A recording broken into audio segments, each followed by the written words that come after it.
गायब हुए सांसद के लिए जाना नहीं जाता। मनोज भैया गए तो ऐसा गए, रुखसत ऐसा हुए, प्रदेश छोड़कर दक्षिण भारत में गए और आज भी हिम्मत नहीं हो रही ये कहने की कि दोबारा अगर लड़ेंगे तो इस धरा पर आकर लड़ेंगे। ये अमेठी के जनमानस की ताकत है। अमेठी ने कल की आई सांसद साहिबा और उनकी पार्टी को समझा दिया है कि अमेठी ने ना तो उन्हें सांसद बनाकर कोई अमृतत्व का वरदान दिया है और ना ही उनकी पार्टी को अमेठी बपौती के नाम पर सौंप दी है। पिछले 5 सालों में अमेठी अपने आप को अनदेखा होते हुए महसूस कर रही है और यही कारण है कि स्मृति ईरानी ने जो रायता अमेठी में फैलाया है उसे चाहकर भी योगी आदित्यनाथ से लेकर खुद पीएम मोदी तक ना तो समेट पा रहे हैं और ना ही अमेठी में बीजेपी और ईरानी के गिरते ग्राफ को संभाल पा रहे हैं। नमस्कार, आदाब, आप देख रहे खबर अड्डा और मैं हूं आपके साथ सुम्बुली राव। उत्तर प्रदेश में सांसद खेलकूद प्रतियोगिता के समापन समारोह का मंच अमेठी में सजाया तो एक तरह से बीजेपी वालों ने अपने शक्ति प्रदर्शन के लिए था, लेकिन जनता ने उस सभा में ना आकर अपनी शक्ति का प्रदर्शन कर दिया। अमेठी मानो बीजेपी से कह रही हो कि हमारी बात, जरूरतें और विकास को अनसुना कर आप जो हमें सुनाने के लिए सभा बुला रहे हैं वो आपको ही मुबारक हो, हमें इससे कोई लेना देना नहीं है। क्या स्मृति ईरानी, क्या योगी आदित्यनाथ और क्या ही प्रधानमंत्री नरेंद्र मोदी सांसद खेलकूद प्रतियोगिता में सबका मजमा लगा, लेकिन जिसके लिए ये मजमा सजाया गया था वो जनता ही इस सभा से गायब रही। मंच, तंबू, कुर्सी, सारे इंतजाम आला दर्जे के रहे, बस बीजेपी के दिग्गजों को सुनने के लिए जनता का टोटा पड़ा रहा। एक तरफ मंच पर बीजेपी वाले और सामने उन्हें सुनने के लिए सिर्फ खाली कुर्सियां। हाल आप इस बात से समझिए कि जितनी कुर्सियां लगाई थी उसकी आधी संख्या में भी लोग वहां नहीं पहुंचे थे, और वो भी तब जब कार्यक्रम में जनता को संबोधित करने के लिए खुद साक्षात प्रधानमंत्री नरेंद्र मोदी जुड़े थे।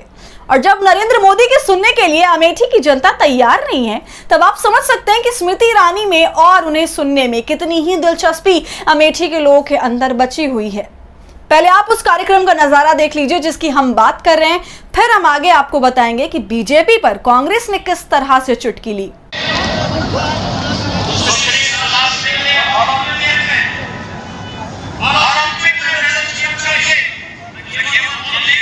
आयोजन में सांसद, मुख्यमंत्री और प्रधानमंत्री की मौजूदगी के बावजूद जब कुर्सियों को भरने के लिए लोग नहीं मिले तो कांग्रेस ने भी बीजेपी की इस हालत पर जमकर निशाना साधा और ट्वीट किया।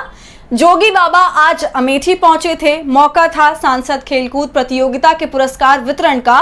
मौके पर एक्सीडेंटल सांसद महोदय भी मौजूद थी, साथ ही भाजपा के तमाम नेता भरे पड़े थे, लेकिन कार्यक्रम स्थल का पंडाल आधे से ज्यादा खाली था, आधे से अधिक कुर्सियों पर लोग ही नहीं थे। अब मुख्यमंत्री और महारानी जी और सबों को आश्चर्य तो समझ आ ही गया होगा कि अमेठी ने उन लोगों को विदा करने का मन बना लिया है। अब मन बनाया है या नहीं इसका दावा हम तो नहीं कर सकते, वार पलटवार दो राजनीतिक पार्टियों का काम है, लेकिन हालात अगर ऐसे ही रहे तो चुनाव के निकट भविष्य में होने की संभावना को देखते हुए बीजेपी को अमेठी में अपने भविष्य को लेकर चिंता तो करनी होगी।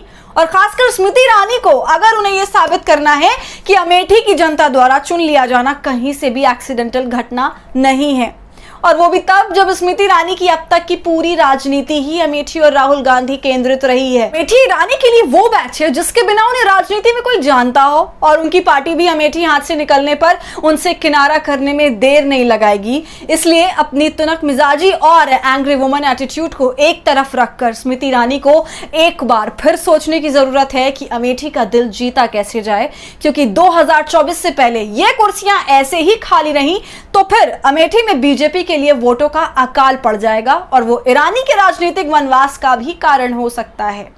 तो अमेठी में जिस तरह से बीजेपी नेताओं को इस बार भाषण पिलाने के लिए खाली कुर्सियां मिली हैं, उस पर क्या है आपकी राय, हमसे कमेंट सेक्शन में जरूर साझा कीजिए। और हमारे फ्री जर्नलिज्म को आपके सपोर्ट की जरूरत है, वो तभी होगा जब आप जितना ज्यादा यूट्यूब पर ज्वाइन का बटन इस्तेमाल कर हमारे मेंबर बनेंगे और इससे हमारी हौसला अफजाई करेंगे। साथ ही अगर आप हमारी ये वीडियो यूट्यूब पर देख रहे हैं तो खबर अड्डा को सब्सक्राइब कर लीजिए, और अगर फेसबुक और इंस्टाग्राम पर देख रहे हैं तो इसे फॉलो कर लीजिए।